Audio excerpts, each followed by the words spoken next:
की सरकार है, आप क्यों नहीं बैन लगा रहे उस पे? क्यों हमारे मुस्लिम वर्ग के लोग मांग कर रहे हैं कि हमारी जो गाय माता है उसको राष्ट्रीय पशु का दर्जा दी जाए, लेकिन आप लोग क्यों नहीं उनकी मांग मानते?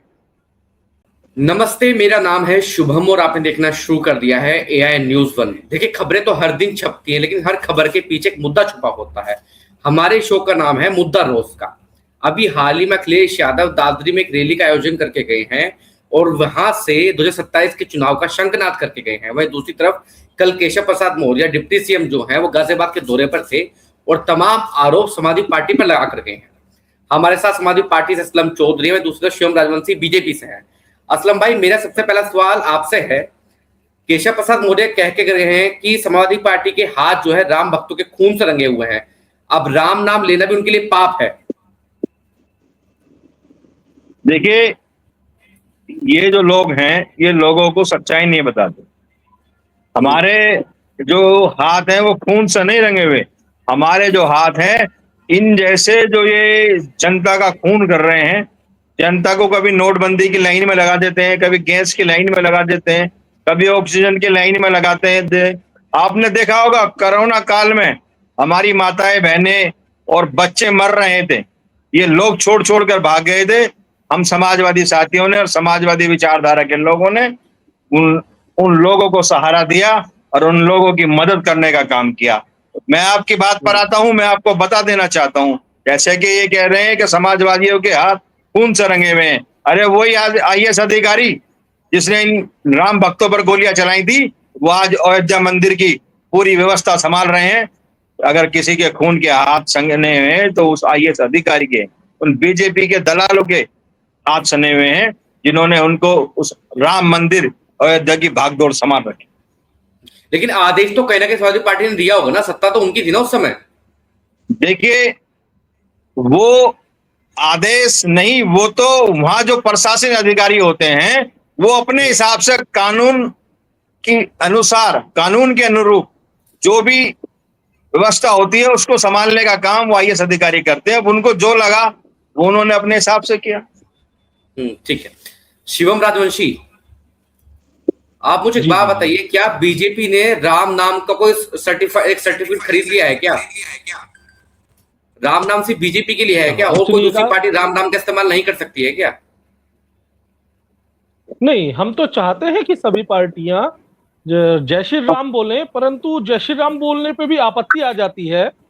और मैं भाई ने अभी ये बात बताई कि अधिकारी अपने अनुरूप काम करता है, और जो गोली चलवाई थी वो अधिकारी ने चलवाई थी, और समाजवादी पार्टी का इन्होंने बिल्कुल ऐसा स्वच्छता दिखाई कि समाजवादी पार्टी की उसमें कोई भूमिका ही नहीं थी। मैं आपको बताना चाहता हूं कि देखिए, समाजवादी की भूमिका होती है, राम भक्तों को चलवाने की नहीं थी। समाजवादी तो मैं बताता हूँ ना क्यों नहीं थी। मैं वो भी चीज बताता हूँ। आपकी समाजवादी की सरकार में जो है अधिकारियों को कार्य करने की छूट नहीं दी जाती है। मैंने मुजफ्फरनगर में अपनी आंखों से भी देखा है कि जब दंगा भड़कने से पहले जिन आरोपियों ने सचिन और गौरव की हत्या की थी, एसएसपी महोदय ने उन दोनों आरोपियों की हत्या करने वाले दोनों आरोपियों को उठा लिया था और उन्हें मुजफ्फरनगर अपने कार्यालय लेकर गए थे। तब समाजवादी पार्टी ने बाइज्जत उन आरोपियों को उनके घर पे छुड़वाने का कार्य किया और 24 घंटे के भीतर डीएम और एसएसपी दोनों का तबादला करवा दिया। तो इससे कहीं ना कहीं समाजवादी पार्टी पे उंगली उठती है कि यह पार्टी कहीं ना कहीं सनातन विरोधी है। और ऐसा नहीं है। अगर कोई सनातन विरोधी है तो वो बीजेपी है। बीजेपी सरकार है। अभी देख रहे हैं हमारे जो स्वामी है अतिका मुक्तेश्वर जी, जो हमारे गुरु हैं, उनके साथ आपने क्या किया? उनपे आपने, उन ब्राह्मणों को, सनातनियों को आपने बाल केस पकड़ पकड़ कर उन पर डंडे लाठीचार्ज करवाया। तो सनातन विरोधी अगर कोई है तो वो बीजेपी सरकार है। समाजवादी की सरकार में उन्हीं पर लाठीचार्ज करवाई गई थी, तब आप कहां थे? देखिए, समाजवादी सरकार में क्यों नहीं किया? जब कोई भी अगर भूल हुई थी तो माननीय अखिलेश यादव जी ने जाकर उनसे क्षमा याचना की थी। आपके योगी जी कहाँ है? तानाशाही है। वो तो उनको सनातनी मानने को ही तैयार नहीं है। वो तो योगी जी धर्मगुरु मानने को तैयार नहीं है। सुनिएगा मेरी जो बात। एक ऐसा गुरु, ऐसा सनातनी जो हमेशा सच्चाई की बात करता है, आप गलत दिशा में जा रहे हैं। एक बात बताइए, क्या आस्तिका मुक्तेश्वर जी सनातनी नहीं है? नहीं, क्या आस्तिका मुक्तेश्वर जी सनातनी नहीं है? धर्मगुरु नहीं है? अगर हमारे माननीय अखिलेश यादव जी से गलती हुई तो उन्होंने क्षमा मांगी। आपके मुख्यमंत्री क्यों क्षमा नहीं मांगते? अच्छा, क्यों सनातनियों से क्षमा नहीं मांगते? क्यों ब्राह्मणों से क्षमा नहीं मांगते? सुनिए, ब्राह्मणों के साथ अत्याचार हुआ है, ब्राह्मणों के साथ। आप ये नहीं है ब्राह्मणों के बताइए, आप उनके खुद ही जवाब देना। सुनिएगा, या तो आप सवाल कीजिएगा या मैं आपकी बात का जवाब दे रहा हूँ मान्यवर। तो मान्यवर, मैं आपकी बात का जवाब दे रहा हूँ। आपने कहा कि हम सनातनी विरोधी हैं, सनातनी नहीं है। अरे माननीय अखिलेश यादव जी से बड़ा हिंदू कोई नहीं हो सकता। क्या माननीय अखिलेश यादव जी हिंदू नहीं है? जब माननीय अखिलेश यादव जी ने मुख्यमंत्री कार्यकाल पूरा किया, मैं उनके हिंदू होने पर ही बात करता हूँ। मैं एक बात का आपको जवाब देता हूँ। आप सबसे पहले आपसे सर्टिफिकेट लेना पड़ेगा क्या? बीजेपी से सर्टिफिकेट लेना पड़ेगा क्या हिंदू होने का? माननीय अखिलेश यादव जी सनातनी है। आपने बताइए उनका मुख्यमंत्री आवास गंगा जल से तुलवा दिया। क्या माननीय अखिलेश यादव जी सनातनी नहीं है? नहीं, हमें सनातनी होने का सर्टिफिकेट जो है वो मुस्लिम वक्फ बोर्ड से जाके लेना पड़ेगा क्या भाई साहब? नहीं, आप मुस्लिम बोर्ड से नहीं, आप बताइए ना क्या हमारे माननीय अखिलेश यादव जी सनातनी नहीं है? आपने उनका मुख्यमंत्री आवास धुलवाने का कार्य क्यों किया? ऐसे में आप बताइए क्या सनातनी नहीं है? आप बड़े सनातनी है क्या? योगी जी मठ से आते हैं, योगी जी मठ से आते हैं। आप कैसे बात कर रहे हो कि मैं सनातनी नहीं? मठ से आने, अच्छा योगी जी मठ से आते हैं? हमारे मुक्तेश्वर जी क्या मठ से नहीं आते? वो धर्म गुरु हैं।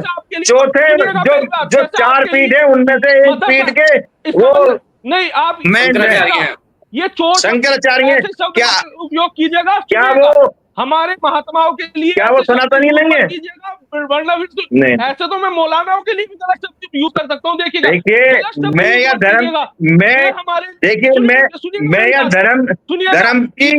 धर्म की चर्चा करने नहीं आया।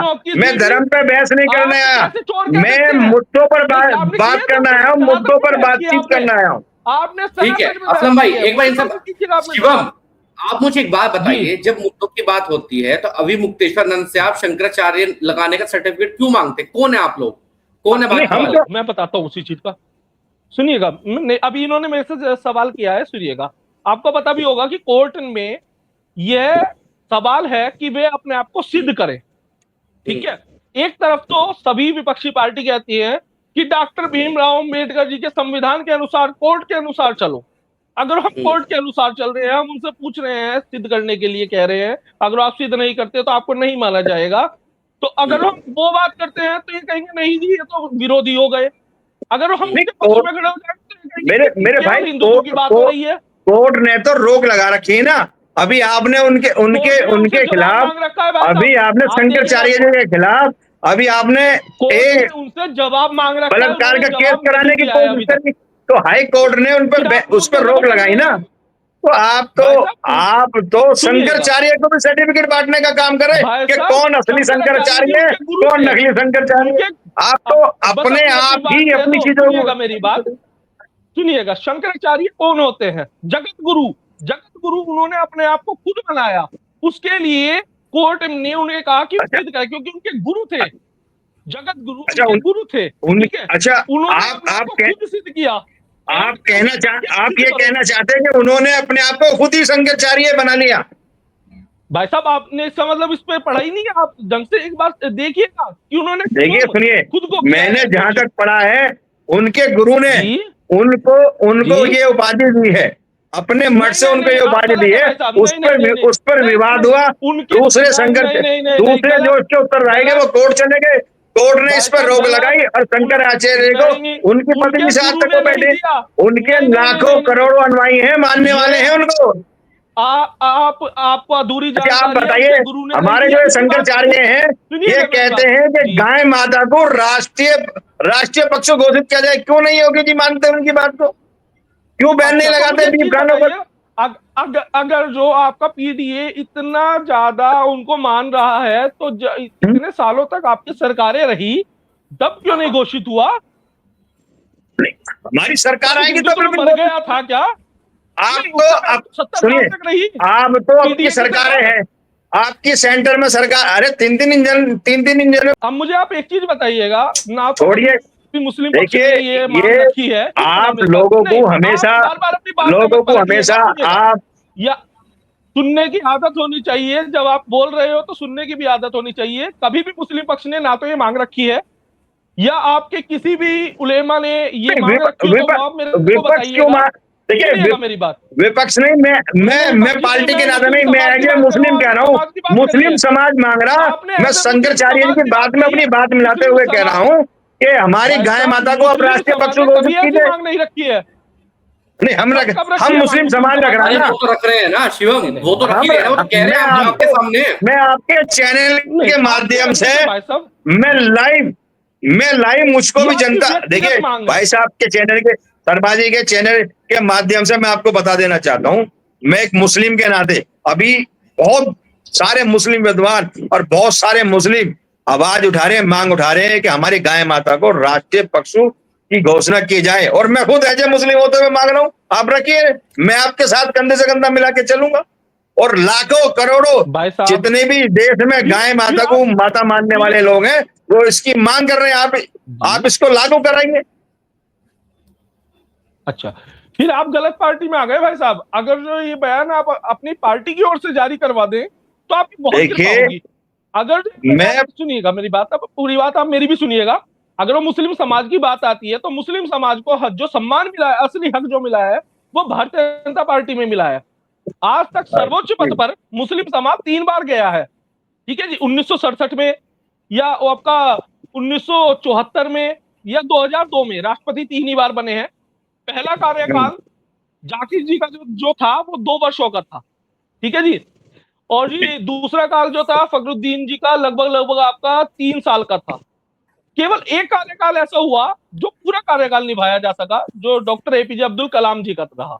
मुझे आप एक चीज बताइएगा, क्या मुस्लिम समाज को राष्ट्रपति रहते हुए एक बार भी पूर्ण कार्यकाल कांग्रेस की, आपकी पीडीए की जो गठबंधन की सरकार है, उसमें एक बार पूरा कार्यकाल करने का मौका क्यों नहीं मिला एक मुस्लिम समाज को? वैसे तो इन्हें पूरी वोटें चाहिए मुस्लिम समाज की, परंतु भारतीय जनता पार्टी ने, जब हमारी सरकार बनी, अटल बिहारी वाजपेयी जी की सरकार बनी, तब एपीजे अब्दुल कलाम जी को राष्ट्रपति बनाया गया, नाम उनका प्रस्तुत किया गया, और पूरा 5 साल का उन्होंने अपना कार्यकाल किया, जो मुस्लिम समाज देखिए, ने सर्वप्रथम सर्वोच्च पद राष्ट्रपति, पर अपना कार्यकाल पूरा देखिए किया। सुनिएगा सर्वोच्च मेरी पद बात, पर, राष्ट्रपति पद पर जो डॉक्टर एपीजे अब्दुल कलाम रहे, वो सभी दलों की सहमति से रहे।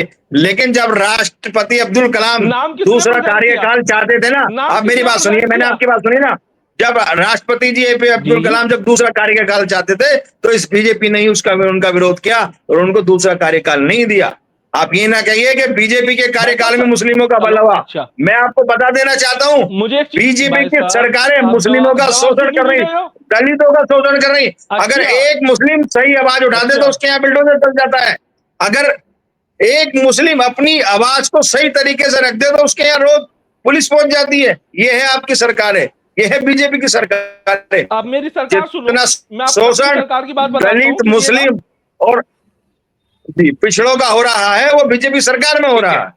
शिवम, एक मिनट। अच्छा, असलम, मुझे एक चीज बताइएगा। असलम जी, मुझे आप एक बात बताइए, एक मिनट। मेरा एक सवाल आपसे, आपने कहा कि पिछड़े दलितों का शोषण हो रहा है सरकार में, ठीक है? जी जी, असलम जी, आवाज आ रही है आपको मेरी? अभी आ रही है मेरी, आ रही सर। गाजियाबाद के लोनी में घटना हुई थी अभी, आपको शायद जानकारी होगी, जहां एक दलित लड़का था और उसकी जो घरवाली थी वो मुस्लिम समाज से आती थी, तो उसके ससुरालियों ने उसकी गला घोट कर हत्या कर दी। मैं वहां 3-4 दिन गया रिपोर्टिंग करने के लिए, मुझे कोई समाजवादी पार्टी का नेता नहीं दिखाई दिया वहां पर। देखिए, वो मैंने भी एक सुनी थी, वो दलित समाज के था या राठी समाज, जाट समाज से था, ये दलित तो मैं, समाज से नितिन नाम है उसका, मैं गया भी उसके घर पे, नितिन नाम है उसका। देखिए, जो किसी ने भी अगर गलत किया है, हमारा संविधान है, जो संविधान के अनुरूप उसके उसके खिलाफ कार्रवाई होनी चाहिए, वो प्रशासन को करनी चाहिए। नहीं, वो तो मैंने आपकी बात समझ ली। मैं सिर्फ ये कह रहा हूँ कि मैंने तमाम राजनीतिक पार्टी को फोन किया था, तो कुछ लोगों ने ये तक भी कहा कि हमारे पास सूचना नहीं है। अब देखिए, बुरा मत मानेगा, समाजवादी पार्टी और तमाम जितनी भी विपक्ष की पार्टी है उन पे एक आरोप रखता है कि जब कोई मुस्लिम द्वारा कोई हत्या, कोई ऐसा कर्म किया जाता है तो वहां मुस्लिम समाज के लोग या राजनीतिक पार्टियां नहीं पहुंचती हैं। देखिए, ऐसा नहीं है। अभी आपने देखा होगा, जहां भी किसी तरीके का अपराध होता है उसकी समाजवादी पार्टी उसकी घोर निंदा करती है और उस पीड़ित परिवार के यहाँ पहुंचने का काम करती है। चाहे आप मुजफ्फरनगर में देख, कश्यप समाज के बेटे को जिंदा जलाने का काम हो, दलित बेटी के साथ बलात्कार का काम हो, तो चाहे मुस्लिम हो दलित हो, अपराध तो अपराध है। जिस भी अपराधी ने करा हो, अपराधी का कोई धर्म नहीं होता, लेकिन उसके खिलाफ सख्त से सख्त कानूनी कार्रवाई होनी चाहिए। मेरा तो ये निजी मानना है। और मैं आपको आज बता देता हूं, मैंने कल या आज ही कुछ वीडियो देखी हैं, रक्षा दल के लोग आप लोनी में हजारों लाखों की भीड़ में जाकर वो क्या कहते हैं, इन प्रशासन सोया हुआ है, योगी जी सोए हुए हैं मठ में। क्या ये इसी तरीके से प्रशासन चलेगा, देश चलेगा? अरे एक हिंदू सेना का आदमी गंदी गंदी गालियां देता, गंदे गंदे चीजें कहता, क्या ये चीजें जायज है? ये चीजें होनी चाहिए? आप बताइए क्या हो रहा है इससे? समाज नफरत की ओर जा रहा। इसमें कौन पिस रहा? इसमें गरीब पिस रहा, चाहे हिंदू हो मुस्लिम हो, इसमें पूरा पीटीए पिस रहा है। इन ऐसे लोगों के खिलाफ भी कार्रवाई होनी चाहिए या नहीं होनी चाहिए? मैं अपने भाई से पूछना चाहता हूं। चलो, मैं इसी का जवाब देता हूं। भैया ने एक सवाल किया। सन 2013 दंगा हुआ, समाजवादी की सरकार थी और चुन चुन कर लोगों को मारा गया, मदरसों से गोलियां चली और आरोपी जो है वो खुलेआम AK-47 लेकर घूमते हुए नजर आए, पुलिस के हाथ बांध रखे थे और हम जैसे लोग जो है वो घरों में छुप गए या भाग गए। किस वजह से? क्योंकि जो अन्य पार्टियों के, भारतीय जनता पार्टी के लोग थे, उन पर जबरन आरोप घेरे जा रहे थे कि ये दंगा भड़का रहे हैं, और जबकि कत्लेआम मचा रखा था। जोली की नहर देख लो, खून से लथपथ थी। और तो आप उसका संविधान की बात, आप उसका बदला ले रहे हैं। अब आप उसका बदला ले रहे हैं। आप बदले की भावना, अगर कुछ चीजें मैं मान रहा हूं, मेरा मानना तो ये है कि माननीय आजम खान जी ने प्रशासन के माध्यम से जो भी अपराधी था उसको पकड़वाने का, गिरफ्तारी का काम कराया, लेकिन कोई भी काम ऐसा नहीं हुआ जो प्रशासन ने गलत किया हो। झूठ मत बोलिएगा। तो आप उन चीजों को गलत दिशा में ले जाते हैं और उन चीजों को। अच्छा, दंगा भड़काने का काम कौन करती है? बीजेपी दंगा भड़काने का काम करती है, समाजवादी पार्टी करती है।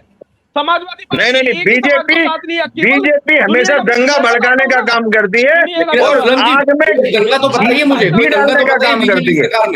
कुछ दंगे तो गिनवाइए मुझे। बीजेपी सरकार में दंगे आप देखिए, मुस्लिम का निकलना भारी है, दलित का निकलना भारी है, कहीं जिंदा जला देते हैं। अरे मुजफ्फरनगर में जिंदा, कश्यप समाज के बेटे को जिंदा जला दिया। ऐसी बहुत सारी घटनाएं हैं जो मैं अगली डिबेट में निकाल कर लाऊंगा। मैं समझे की बात कर रहा हूं। अगली डिबेट में मैं इंतजार करूंगा शर्मा जी। अगली डिबेट के मैं सारी घटनाएं, जितनी भी घटनाएं हुई हैं, मैं उनको निकाल के लाऊंगा। आज मुझको जो मुद्दा बताया गया था कि उप मुख्यमंत्री आए और वो कुछ कह गए, उस विषय पर मैं बात करने के लिए यहाँ बैठा था, लेकिन आपने उस विषय को तो दरकिनार कर दिया और 2013 पे ले गए, राम मंदिर में ले गए। अरे राम मंदिर, भव्य राम मंदिर बन गया, सब उसमें पूजा कर रहे हैं, उसमें किसी को क्या परेशानी होनी चाहिए? आप विकास पे बात कीजिए, आप दलित पे बात कीजिए, आप मुस्लिम पे बात कीजिए, आप हिंदू पे बात कीजिए। जो लोग परेशान, अच्छा बताइए, गैस की लाइन में जो लग रहा है, क्या वो मुस्लिम ही लग रहा? हिंदू भाई नहीं लग रहे, दलित नहीं लग रहे? उसका जवाब दीजिए ना। 5,000 का सिलेंडर बिक रहा। मैं रात एक बड़े चैनल की डिबेट देख रहा था कि लोग पायलन कर रहे हैं, लोग गांवों को जा रहे हैं, 5,000 का सिलेंडर। भ्रष्टाचार हो रहा। बताइए, कहीं रोक लग रही है क्या? और नहीं, भ्रष्टाचार पर रोक लगनी चाहिए, नहीं लगनी चाहिए? जमाखोरी कर रखी है समाजवादी पार्टी के नेताओं ने। बताइए, अभी जो लड़का समाजवादी पार्टी क्या है? जो हापुड़ में पड़ा था वो समाजवादी नहीं था, वो बीजेपी नेता था। उसका रिकॉर्ड है, वो बीजेपी नेता था, बीजेपी कार्यकर्ता था। आप तो सभी मुस्लिम मुस्लिम का होना ये गारंटी नहीं है कि वो समाजवादी है। अरे बीजेपी का पदाधिकारी था हापुड़ से जो पकड़ा गया, आप जांच करा लीजिए। अगर मेरी एक भी बात झूठी निकली है तो मैं आपके चैनल पर बैठकर माफी मांगूंगा। वो बीजेपी का पदाधिकारी था शर्मा जी, वो बीजेपी का पदाधिकारी था। मैं आपके टीवी में लाइव पर बैठ कर बात कर रहा हूँ। अगर मेरी बात झूठी निकली तो मैं यहाँ माफी मांगूंगा, वरना ये मेरा भाई सब यहाँ लाइव बैठकर माफी मांगे। वो बीजेपी का कार्यकर्ता था, बीजेपी का पदाधिकारी था। अरे सुन ही नहीं है। चलो मैंने माना कि अगर वो बीजेपी का कार्यकर्ता भी था तो इसका मतलब मुस्लिम सुरक्षित है, तभी तो वो मुस्लिम होकर भारतीय जनता पार्टी का नेता बना घूम रहा है। अरे दलाली कर रहा था वो। आप एक जगह वो सिलेंडर में दलाली कर रहा था, आपके नेता दलाली करा रहे थे उससे। अच्छा, हमारे नेता करा रहे थे, आप इस बात आपके नेता दलाली करा रहे थे, 5,000 में सिलेंडर बिकवा रहे उससे। आप ये बताइए जो ये लाइनों में लग रहे हैं, बड़ी बड़ी लाइनों में लग रहे हैं, इसका समाधान कब निकलेगा? नहीं सुनिए, इसका समाधान कब निकलेगा आप ये बताइए। इसका भी समाधान बताता हूँ मैं, बताइए। चलो भाई, अब तो कुछ दिनों से हमें मुसीबत झेलने को मिल रही है। सन 2014 में जब हमारी सरकार आई, उससे पहले क्या हर रोज ये लाइन नहीं लगती थी? हमने तो कभी लाइन नहीं देखी। कांग्रेस की सरकार थी, है भाई साहब, सन 2014 तो हमेशा ही हमने कभी नोटबंदी की लाइन नहीं देखी, हमने कभी ऑक्सीजन की लाइन नहीं देने की, हमने कभी दवाइयों की लाइन नहीं देखी, कभी हमने गैस सिलेंडर की लाइन नहीं देखी, कभी हमने नोटबंदी, हमने कोई लाइन ही नहीं देखी साहब। कोरोना काल जो है ना तो कांग्रेस के समय पे आया, ठीक है जी। अब आ जाइएगा आप दूसरी चीज पर, जो आप लाइन कह रहे हैं। सिलेंडरों की लाइन तो रोज लगती थी और इतना गंदा हाल था कि ब्लैक रोज होता था। सरकार हमने तो 2014 के बाद हमने तो कभी देखी ही नहीं कोई लाइन आज तक। हम तो नोटबंदी की लाइन देख रहे हैं, हम तो जीएसटी की लाइन देख रहे हैं, हम तो ऑक्सीजन की लाइन देख रहे हैं, हम तो दवाइयों की लाइन देख रहे हैं, हम तो अरे ऑनलाइन भरी जाती है जीएसटी की। अरे सरकार मैं बताता हूँ, आप जाइए मोहननगर जीएसटी का चेक पोस्ट, लाइन बताता हूँ वही बता रहा हूँ लाइन। अच्छा। जीएसटी का चेक पोस्ट है मोहननगर, वहाँ गाड़ी पकड़ के ले जाते हैं, रिश्वत देने के लिए लाइन लगी रहती। हमारी गाड़ी कैसे छूटेगी? आपके अधिकारी भ्रष्ट हैं, वहाँ लाइन लगा रखे हैं वहाँ रिश्वत लेने के लिए। अच्छा ठीक है, हाँ जी, आप जाइए मोहननगर। बताइए, नहीं होते आपके डिप्टी सीएम गाजियाबाद आए थे कल जी। आपके डिप्टी सीएम कुछ चुनाव हार गए थे, विधानसभा चुनाव 2022 का, अगर आपको याद होगा तो। बिल्कुल। बीजेपी को ऐसा क्या अन पड़ी कि चुनाव हारने के बाद भी डिप्टी सीएम बनाना पड़ा केशव प्रसाद मौर्य को? बेचारे पीडीए से आते हैं, वो पीडीए से आते हैं, उनको वादा किया गया था मुख्यमंत्री बनाने का, अब वो पीडीए वाले परेशान हैं। अच्छा, बेचारे स्टूल पे बैठते, स्टूल पे नहीं मिलता उनको, तो कभी कभी खड़े आ जाते हैं। अखिलेश यादव ने कहा है पहले तो वो पीडीए समाज से आते हैं, उनका सोच नोड़ा, वो परेशान है भाई, स्टूल लेके बैठे रहते हैं बगल में। आपको सुननी तो है नहीं भाई साहब, बस केवल अपनी अपनी बात कहनी है। अगर आप अखिलेश यादव जी पे ही आए तो अखिलेश यादव जी दलित समाज का कितना हित करते हैं वो तो आपको भी पता है और मुझे भी पता है, ठीक है जी। देखिए दलित समाज का इतना हित क्या है कि 2024 के लोकसभा के चुनाव में दलित समाज ने हमको वोट देकर 37 सीट जिताकर ये बता दिया कि हम दलित समाज के कितने हितैषी हैं, और ये आने वाले 2027 के चुनाव में आपको पता लग जाएगा कि दलित कितना समाजवादी का हितैषी है। हम तो ग्राउंड लेवल पे हैं, हमें तो पता चल रहा है कि कितनी दुर्दशा इस टाइम समाजवादी पार्टी की चल रही है। और बात सुनिए, समाजवादी पार्टी आप दुर्दशा की बात करें। अरे बीजेपी के गढ़ में पीडीए जनसंवाद रैली कर माननीय अखिलेश यादव जी ने दिखा दिया कि जो गलगोटिया यूनिवर्सिटी से 2 दिन की छुट्टी के नाम पर बच्चों को जबरदस्ती ब्लैकमेल कर ले जाया जा रहा था कि आपको 2 दिन की छुट्टी मिलेगी, आप मोदी जी की योगी जी की रैली में चलिए, आपको फ्री समोसा मिलेगा, आपको फ्री कोल्ड ड्रिंक मिलेगी। ये चीज मोदी जी और योगी जी की रैली और माननीय अखिलेश यादव जी की रैली देखिएगा आप, पीडीए रैली इतना रेला था पश्चिम में भी माननीय अखिलेश यादव जी का परचम लहरा हुआ दिखाई देगा। या तो आप असलम जी सुनो मेरी बात, सुन रहा हूँ सर, मैं आपको सुन रहा हूँ, पूछ रहे हैं और जवाब भी आप खुद ही दे रहे हैं, ठीक है। या तो आप एक सरकार, मैं आपकी बात का जवाब दे रहा हूँ। सुनिएगा मेरी बात। आप अखिलेश यादव की तरह ही हैं कि कभी बुराई करते हैं, कभी उसके साथ आ जाते हैं, फिर उसकी बुराई करते हैं, फिर उसके साथ आ जाते हैं। आप सवाल भी खुद ही करते हैं, उसका जवाब भी खुद ही दे रहे हैं। तो भाई साहब सुनिएगा, जहां से कन्नौज से आपके सांसद हैं अखिलेश यादव जी, अपने आप को दलित पक्ष का बताते हैं। जो मेडिकल कॉलेज था doctor Bhimrao Ambedkar medical college, उसका नाम बदलकर राजकीय मेडिकल कॉलेज कन्नौज कर दिया गया। ये दलित विरोधी मानसिकता है या दलित पक्ष की मानसिकता है? मुझे पहले तो आप इस बात का जवाब दीजिएगा। देखिए, नाम बदलने का खेल तो आपने शुरू किया है। ये नाम बदलने के खेल को हम नहीं जानते। ये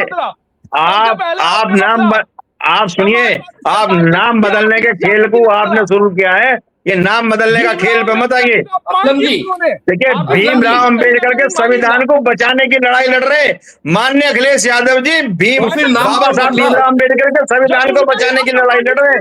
आप नाम बदलने की लड़ाई पे मत जाइए। ये संविधान ही अखिलेश यादव जी की वजह से बचा है। संविधान की लड़ाई लड़ रहे हैं बाबा राव भीमराव अंबेडकर जी की लड़ाई में। आप 14 अप्रैल को देखिएगा कि दलित समाज कितने बड़े स्तर पर माननीय अखिलेश यादव जी के साथ आपको दिखाई देगा। अरे आपने देखा बाबा साहब के जी मैंने आपकी सारी बात मान ली कि आप दलित हितैषी हैं, सब मैंने मान लिया, लेकिन जब बाबा साहब के नाम पर कोई कॉलेज था तो उसका नाम क्यों बदला गया था, क्या कारण था? देखिए, ये मैं इसकी जानकारी नहीं है और नहीं मैं इस विषय में कोई बात करूंगा। मुझे जब इस विषय में कोई जानकारी होगी तो मैं आपको बताऊंगा कि नाम किस परिस्थितियों में बदला गया या नहीं बदला गया, इसकी मुझे कोई जानकारी नहीं। जब दादरी में रैली हो रही थी तो मैं तमाम लोगों से बातचीत करने गया था, तो कुछ लोग ये भी कह रहे हैं, जो विरोधी हैं अखिलेश यादव के, उनका कहना यह है कि हम समाजवादी पार्टी को कभी वोट नहीं देंगे। उसका कारण वो लोग ये बताते हैं कि गौतम बुद्ध नगर जिले का अस्तित्व जो है स्वर्गीय मुलायम सिंह यादव ने खत्म किया था। एक बार दोबारा और कहेंगे, मुझे आवाज क्लियर नहीं आई। मैं ये कह रहा हूं कि जब उसमें अखिलेश यादव की रैली की बात में पूजे समाज में रिपोर्टिंग करने गया था, तो वो ये कह रहे हैं कि अखिलेश यादव के समय में समाजवादी पार्टी की सरकार ने गौतम बुद्ध नगर जिले का अस्तित्व खत्म करने का मतलब अस्तित्व खत्म करने की डिमांड कर दी थी उन्होंने, कि गौतम बुद्ध नगर जिला जो है वो गौतम बुद्ध नगर जिला ना माना जाए कोई। देखिए, ऐसा नहीं है। गौतम बुद्ध जिले की एक अलग पहचान है और ये माननीय अखिलेश यादव जी ने गौतम बुद्ध नगर के लिए बहुत काम किया है, बहुत कार्य किए हैं। मैंने वहां की जनता के बीच में देखा है पूरा गुर्जर समाज। अखिलेश यादव, देखिए, अखिलेश यादव जी 2022 में भी वहां आए थे और इस बार भी वो आए हैं। और पहली शुरुआत जो माननीय अखिलेश यादव जी ने करी है वो नोएडा से करी है, गौतम बुद्ध नगर से करी है। ये हमारी जो शुरुआत, चुनाव की जो शुरुआत हुई है वो नोएडा से हुई है। ऐसा नहीं है कि वो नोएडा नहीं आते, तो नोएडा आए हैं। नोएडा को बहुत सारी योजनाएं, नोएडा आने के बाद मुख्यमंत्री पद चला जाता है। वे तो ये कहते हैं कि माननीय अखिलेश यादव मुख्यमंत्री पद चला जाता है, इतना डर। तो ये माननीय अखिलेश यादव जी ने कहा ना ये रैली में कि लोगों को अंधविश्वास है कि वो कहते हैं नोएडा आने से मुख्यमोएडा का पद चले जाता है, तो हम तो शुरुआत ही नोएडा से कर रहे हैं। खुद अखिलेश मोदी जी ने ये कहा है नोएडा को लूट के एटीएम बना दिया था, यहाँ मुख्यमंत्री आने से डरते थे। कुछ लोग ये भी कहे योगी जी की कम से कम 50 दौरे हो गए नोएडा के। अखिलेश जी खुद डरते थे। अरे योगी जी तो यहाँ आते हैं। अब मैं कहना नहीं चाहता आपके चैनल के माध्यम से, ये तो सब जब सरकार चेंज हो जाएगी तो सब पता लग जाएगा कि क्या क्या भ्रष्टाचार हुआ है, कितना गाजियाबाद जिले में इन मुख्यमंत्रियों के दौरे होते थे, इन नेताओं के दौरे होते थे। ये इतने नेताओं के दौरे हमने आपसे पहले नहीं देखे, क्योंकि यहाँ पश्चिम में क्या है, पश्चिम में नोटों की खनक है। तो यहाँ जितने भी अधिकारी जितने भी आते हैं वो सब मलाई मारने आते हैं, मलाई भर भर के ले जा रहे हैं, क्योंकि 2027 में जनता इनको उखाड़ फेंक रही है और 2027 के चुनाव में ये लोग जो यहाँ आ रहे हैं तो यहाँ सर ये माल बटोर कर ले जा रहे हैं। ठीक है, सुनिएगा शिवम जी, भाई साहब की बात के बाद जवाब देता हूँ। हाँ जी बताइए। मैं इसी बारे में जवाब देता हूँ। अखिलेश यादव जी का मैंने भी भाषण देखा था और अखिलेश यादव जी ने उसमें, ये तो सरकार आने की बात कर रहे हैं, अखिलेश यादव जी ने कहा कि भले ही एनडीए सरकार को हटाने के लिए सालों लग जाए या सदियों लग जाए, मतलब कि कहीं ना कहीं अखिलेश यादव जी भी मानते हैं कि Bharatiya Janata party ground level पर इतना कार्य कर चुकी है या जनता के दिलों में इतना बस चुकी है कि उनके सदियों भी लग सकती है भारतीय जनता पार्टी को हराने के लिए। भारतीय जनता पार्टी हमें बहुत अच्छा लगा। भारतीय जनता पार्टी इतना कार्य कर चुकी है, जो 75 सालों में हिंदू मुस्लिम में प्यार था उसमें ये नफरत का बीज बो चुके हैं। ये देश को बंटवारे की ओर ले जा अभी तो चुके हैं। आप एक मुस्लिम को भाजपा नेता बता रहे थे। अभी तो आप एक मुस्लिम को भाजपा नेता बता रहे थे। अगर वो डर है तो फिर वो भाजपा क्यों ज्वाइन कर रहा है? डर आप निकलना भारी कर रखा मुसलमानों का। मुसलमान अगर कोई कार्य भी करे उसके साथ आप क्या करते हैं? आप देखिए लोनी में क्या हो रहा है। लोनी में देखिए ना क्या हो रहा। आप गाजियाबाद, अच्छा आप एक बात, अच्छा मैं अपने भाई से सुनिए, मैं अपने भाई से ये चीज पूछना चाहता हूँ, जो ये रोज दंगा फसाद की बातें गाजियाबाद जिले में हो रही हैं, क्या उनके खिलाफ कानूनी कार्रवाई होनी चाहिए नहीं होनी चाहिए? भाई साहब, मतलब कि बातें करने वालों पर कार्रवाई हो जाए, जो दंगा करवा रहे हैं उनके बारे में एक शब्द ना बोला जाए। मतलब कि समाज जो दंगा करवाती है उनके खिलाफ एक शब्द ना बोलो। सरकार कार्रवाई जो दंगा कर रहे हैं उनके खिलाफ भी कार्रवाई होनी चाहिए, कोई भी हो। आप बताइए ना। मौर्य ये क्या कर गए हैं कि समाजवादी पार्टी में महिला को सबसे ज्यादा खतरा है? केशव प्रसाद मौर्य गाजियाबाद में ये क्या कर गए हैं कि समाजवादी पार्टी में सबसे ज्यादा खतरा महिलाओं को है? अरे मुल्लाओं से मतलब क्या? हमारी कोई मुल्लाओं की पार्टी थोड़ी है। हमारी तो समाजवादी विचारधारा है। इसमें सब समाज को हम साथ लेकर चलते हैं और सब देखिए सुनिए जी। महिलाओं, मैंने महिलाओं बोला, महिलाओं के साथ सबसे ज्यादा बदतमीजी जो होती है। आपकी आवाज मुझे क्लियर नहीं हो रही। मैं एक बार दोबारा बोल देता हूँ। केशव प्रसाद मौर्य गाजियाबाद में ये कह कर गए हैं कि समाजवादी पार्टी सरकार में सबसे ज्यादा खतरा महिलाओं को है। महिलाओं, लेडीज। अभी आप देखिए कि कितना वो बाबा थे, क्या नाम उनका, खैराती, आप देखिए वो बीजेपी के बड़े बड़े नेतानी है। अब अंकिता भंडारी देख लीजिए। ऐसी हमारी बहुत सारी बहन बेटियां हैं जिनके साथ इस बीजेपी सरकार में बलात्कार की घटनाएं हो रही। हाथरस देख लीजिए। खतरा अगर महिलाओं को किसी से है तो इन बीजेपी के गुंडों से, बीजेपी के नेताओं से है, बाकी किसी से खतरा नहीं है। समाज में यही लोग देखिए। ये अंकिता भंडारी आप देखिए, एक बीजेपी के बड़े नेता के लिए वहां परोसने का काम, जो उसने मना कर दिया तो उसकी हत्या कर दी। मेरी बात, अंकिता भंडारी आवाज उठाइए क्या किसी ने? बताइए। वहां की महिलाएं आवाज उठा रही हैं, वहां के निवासी आवाज उठा रहे हैं, लेकिन इन्होंने यहाँ भी इसको जातिवाद में बांट दिया। अगर मुस्लिम के साथ कोई कांड हो रहा तो उस पर कार्रवाई होती है, अगर किसी हमारी हिंदू बेटी के साथ कोई भी बलात्कार हो रहा है, कोई भी घटना हो रही है, उसके खिलाफ कार्रवाई नहीं होती किसी चलन। अगर किसी तरीके की भी घटनाएं होती हैं, चाहे वो हिंदू हो या मुस्लिम हो, उन घटनाओं उसके करने वाले के खिलाफ कार्रवाई। हाँ, मैं आपकी बात का जवाब देता हूँ। भारतीय जनता पार्टी का तो उसमें वैसे कोई रोल है नहीं, पर तो मैं आपकी पार्टी के रोल का बता देता हूँ। प्रदेश की अरे सरासर आपके एक बहुत बड़े, सुनिए, एक सेंटर में मंत्री है, क्या करें, सेंटर में मंत्री है, उसका सरासर नाम आ रहा, आरएसएस का है उसका नाम आ रहा। सुनो, नाम आना गलत है, मैं आपको प्रॉपर बताता हूँ। मायावती जी के साथ बदतमीजी हुई थी, गेस्ट हाउस कांड जो हुआ था। हाँ जी, अब बात आप मेरी सुनिएगा। गेस्ट हाउस कांड जो हुआ था, मायावती जी के साथ बदतमीजी जो हुई थी, वो तो आप ही के जैसी लाल टोपी लगाकर समाजवादी पार्टी के गुंडों ने उनके कपड़े फाड़ दिए थे। भाई साहब, वो भी सब बीजेपी का षड्यंत्र था। माननीय मुलायम सिंह जी की सरकार गिराने के लिए वो बीजेपी का षड्यंत्र था। बीजेपी का षड्यंत्र था। बीजेपी की साजिश थी वो। मुलायम सिंह यादव का करीबी तुम्हारा मुनव्वर हसन भारतीय जनता पार्टी का कार्यकर्ता था क्या? हर चीज को भारतीय जनता पार्टी से जोड़ देना है। देखिए, मुनव्वर हसन तो बीएसपी के सांसद थे, लेकिन बाद में गया बीएसपी में। पहले समाजवादी पार्टी में था। हमारे मुजफ्फरनगर जिले से सांसद थे भाई साहब। कैसी बात कर रहे हैं आप? समाजवादी पार्टी में थे। गेस्ट हाउस कांड में भी वे वहां पर उपस्थित थे। उन्होंने बदतमीजी की मायावती जी के साथ, और भी समाजवादी पार्टी के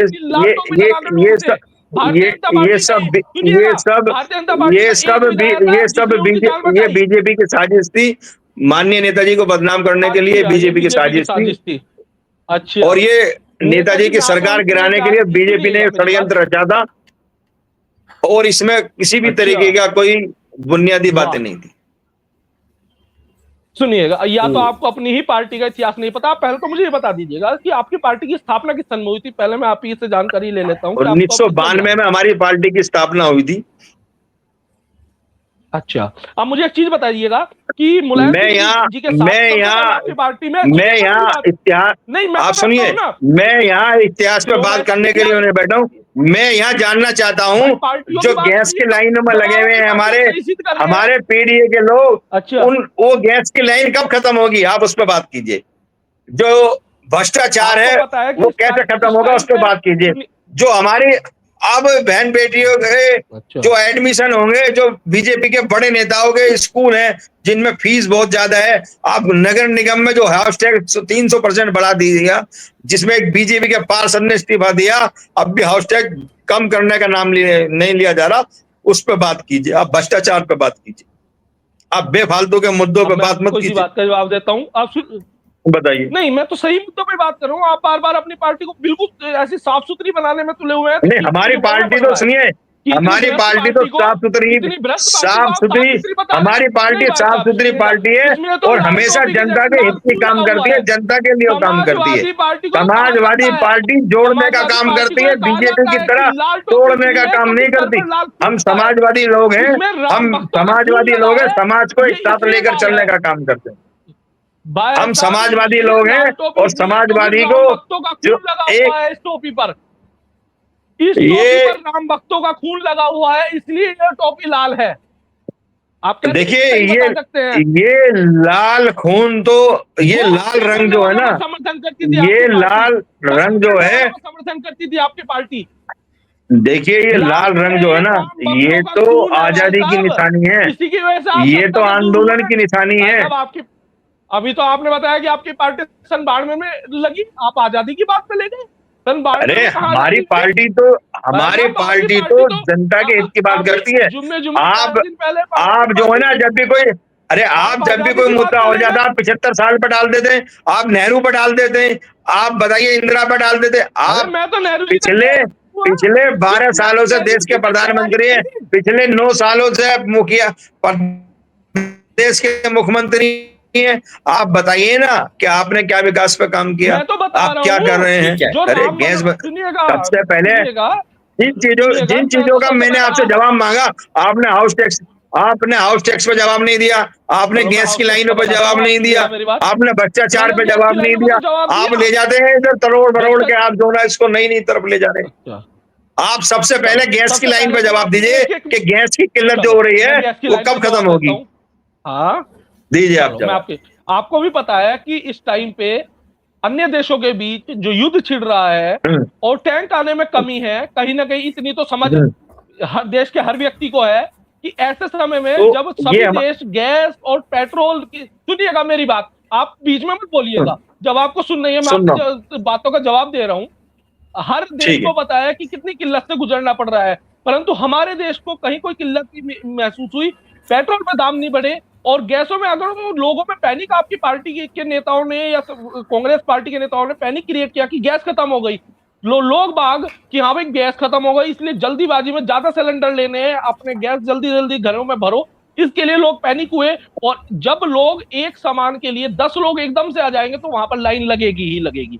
इस तो और जबकि ये गैस हमारे खत्म भी ये नहीं हुई, हमारे सुनिए आप मेरी बात। ये हमारे आप बीच देखिए में बोल सुनिए, रहे हैं, फिर बीच में बोल जी। आप मेरी बात सुनिए, मैं भी भूल जाऊंगा ना, मैं भी आपकी बातों का जवाब देता रहूं ना साथ साथ।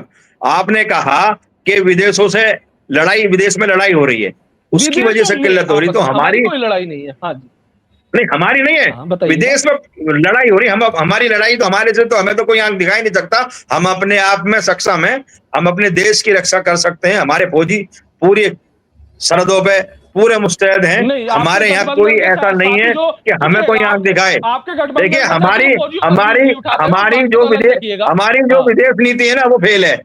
हमारी विदेश नीति फेल, हमने अच्छा, पहले रूस से तेल, अमेरिका के अगर दबाव में विदेश आकर रूस नीति से फेल तेल होती ले, ना भाई साहब, सुनिए, फेल है, विदेश नीति फेल ही अगर है फेल साहब। होती तो पेट्रोल साहब पंप के साहब क्लोज के बोर्ड लग जाते और सब गैस सुनिए तो सिलेंडर सही, सब चुल्लों पर आ जाते, अगर साहब विदेश नीति साहब ठीक ना फेल है, होती। Fail fail. जी, अभी मैं आपको बता रहा हूँ, हमारी विदेश आप नीति भाई फेल है। साहब ना तो आपके कहने से अब्बा फेल होगी अब्बा और ने ना आपके अरे अखिलेश यादव अब्बा जी ने के कहने कहा पर होगी। अब्बा ने कहा तेल मत लीजिए, आप सुन तो लीजिए, अब्बा ने कहा अच्छा। तेल मत लीजिए, तेल बंद हो गया, ठीक है ना। अब्बा ने अच्छा। तेल बंद करा दिया। अब अब्बा ने कहा तेल ले लीजिए, तो तेल लेना शुरू कर दिया, भाई साहब, ठीक है। अब भाई आप साहब, हम जो आपकी ना इतनी वाली अम्मा हमारा की, देश, सुनिएगा मेरी बात, सुनिए, मैं आपकी आप जो पार्टी ना की जो इटली की जो राजमाता है उनके अनुसार तो पूरा हमारे देश देश चलेगा का नहीं। प्रधानमंत्री कमजोर, हमारा देश हमारे जो देश चलेगा की वो विदेश देश की नीति नीतियों के कमजोर। अनुसार चलेगा। हम जो है ना दूसरे, अरे इंदिरा गांधी थी, हमारा इंदिरा देश गांधी ने मजबूत है। अमेरिका को मैं आंख अपने दिखाकर देश का कभी बांग्लादेश के अपमान टुकड़े कर सहन दिए। नहीं कर सकता। आप सुनिए ना, हमारे देश देखिए, मजबूत है और हमारे देश की नीति भी मजबूत है। आप उस तो मजबूत देश, उन्होंने आप उस मजबूत देश को, सुनिएगा मेरी आप बात, उस मजबूत देश को सुनिएगा कमजोर मेरी कर रहे बात। हैं। आप सुनिए ना, मैं ऐसी पार्टी आप से मेरी नहीं बात आता हूँ सुनिए, आप भाई, उस कांग्रेस मजबूत राज में देश भी, को सुनिएगा मेरी कमजोर बात, कर रहे हैं। आप नहीं नहीं नहीं, भाई आप साहब उस ना तो मजबूत ये देश देश को कभी कमजोर कमजोर कर रहे हैं। हुआ है ना कभी होगा। अरे ये आप देश कर रहे हैं ना हमेशा से मजबूत था और हमेशा साहब, मजबूत रहेगा। आपके कहने पर नहीं अरे होगा भाई साहब, ईरान आप का उसको, आपके कहने आप पर नहीं उसको होगा। कमजोर कर रहे ऐसे हैं। कैसे हो अरे जाएगा? आप उसको कम, अरे हमें रूस अरे जो ना पाकिस्तान रियायती दरों पर तेल देना था, आपने उसको बंद कर दिया। अरे तेल रूस देना है हमें बिल्कुल देशवासियों के अनुसार। हमारा रियायती देश देशों, मजबूत है और रियायती दरों मजबूत पर तेल रहेगा। दे रहा था, आपने अमेरिका के कहने में आए उसको बंद कर दिया। आपके कहने ये पर ये हमारा देश नीति फेल मजबूत है। होगा क्या? आप कैसी बात कर रहे हैं? नहीं नहीं, हमारा देश आपने, मजबूत अब था आप देखिए, और अरे सुनो, आप, जब से आजाद हुआ है मजबूत है और मजबूत ही रहेगा। आपके कहने पे कमजोर नहीं होगा हमारा ठीक है, देश। आप कैसी बात कर रहे ठीक हैं है। आप कि उसको, हमारा देश असलम भाई, कमजोर है? आप उसको असलम भाई, कमजोर कर रहे हैं ना, असलम आप भाई, उसको कमजोर करें, अमेरिका के दबाव में आकर असलम उसको भाई, शिवम कमजोर भाई, करें, सेना पर आप आवाज उठा इजराइल के सकते हैं। दबाव में आकर आप उसको देश कमजोर पर कर आवाज रहे हैं। उठा रहे हैं शिवम जी, असलम जी, 2 मिनट, जी। 2 मिनट। अब बात करते हैं 2027 के चुनाव की। ये बहस तो बहुत लंबी चलती रहेगी, सिर्फ 2-2 मिनट लूंगा मैं। असलम, असलम जी, आप सिर्फ 2 मिनट लूंगा सिर्फ मैं आपसे। वो कह रहे हैं कि जो अखिलेश यादव हैं, अखिलेश यादव ने ये कहा है कि दादरी की भीड़ देखकर बीजेपी अपना मानसिक संतुलन खो चुकी है। इस बात को 2 मिनट में एक्सप्लेन कीजिएगा। देखिए, मैं बिल्कुल आपकी बात से सहमत हूँ। गुर्जर मेरी समाज बात नहीं है, अखिलेश ने, यादव जी की, उनकी, अखिलेश जी यादव जी जी जी, की बात है ये। अखिलेश यादव जी ने बहुत ही सोच समझ कर कहा, क्योंकि गुर्जर समाज में हम भी उस रैली में थे। हमने देखा कि पहली बार ऐसा हुआ है कि मुस्लिमों से ज्यादा हमारे हिंदू भाई रैली में थे। ये पहली बार हमने भी देखा, महसूस किया।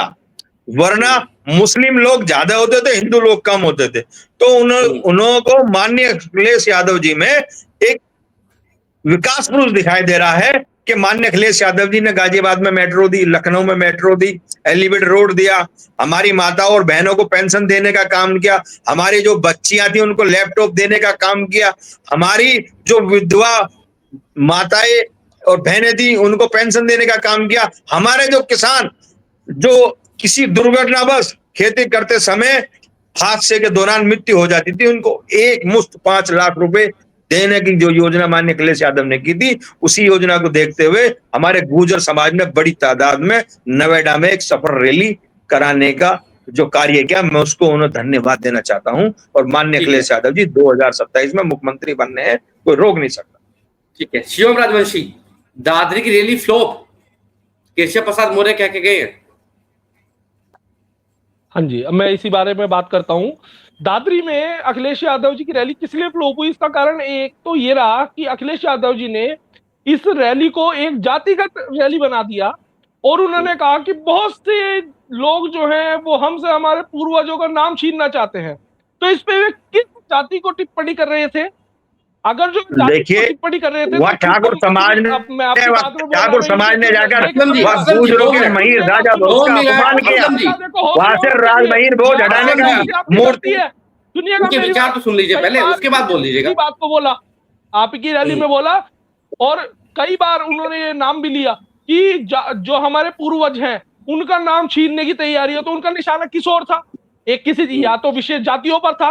अगर वो विशेष जातियों पर था तो उन विशेष जातियों के सामने खुलकर आए कि मुझे आपकी वोट नहीं चाहिए। जब आप पूरब में जाते हैं तो ठाकुर ठाकुर ठाकुर ठाकुरों की वोट चाहिए, और जब आप पश्चिम में आते हैं कि भाई तो ठाकुरों की संख्या यहाँ पे कम है, यहाँ पे जो है गुजरों से ठाकुरों को भिड़वा दो कि भाई गुजरों हम तुम्हारे साथ हैं, यहाँ पे ठाकुर गलत है, हमें ठाकुरों की वोट नहीं चाहिए। या तो खुलता माओ कि हमें इन बिरादरियों की वोट नहीं चाहिए। कौन छीन रहा है महापुरुषों के नाम? और इस बात का जवाब भी दे समाजवादी पार्टी के मेरे भाई, कौन छीन रहा है हमारे जो महापुरुष हैं उनके नाम? किसकी वोट नहीं चाहिए समाजवादी पार्टी को? देखिए मैं आपकी बात को क्लियर तरीके से सुन नहीं पाया, दोबारा से अगर आप कहेंगे तो ज्यादा बेहतर चलो मैं रहेगा। दोबारा बता देता हूँ भाई साहब। मैं शायद किसी वजह से डिस्टर्ब हो गया था। मैं बिल्कुल सही सरल तरीके से आपको समझाता हूं। अखिलेश यादव जी ने कल जब आप रैली में थे या आपने देखी भी होगी, उन्होंने कहा कि बहुत से लोग हमारे जो महापुरुष हैं उनका नाम छीनने में लगे हुए हैं, ये उन्होंने अपने भाषण में कहा। तो वो लोग कौन है, वो जाति कौन है जो नाम छीनने में लगी हुई है, और अगर जो उन्हें विरोध में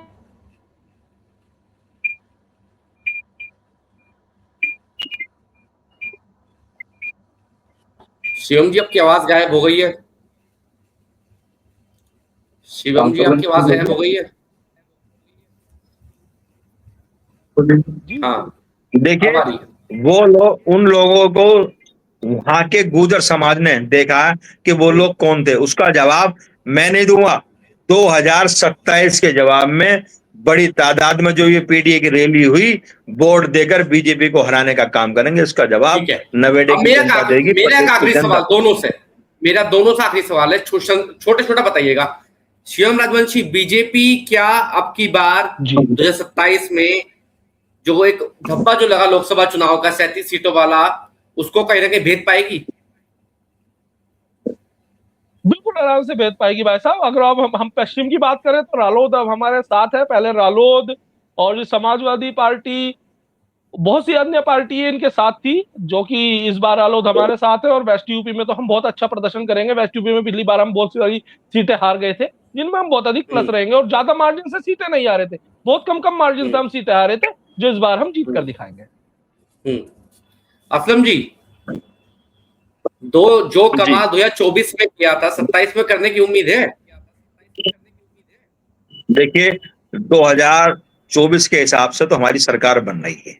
रया भाई की बात का जवाब, पश्चिम में हम कमजोर हैं, लेकिन इस बार उस कमजोरी को हमने साध लिया है, और वो कमजोरी जीत में बदलेगी, और पश्चिम से ही हम सरकार बनाकर चलेंगे।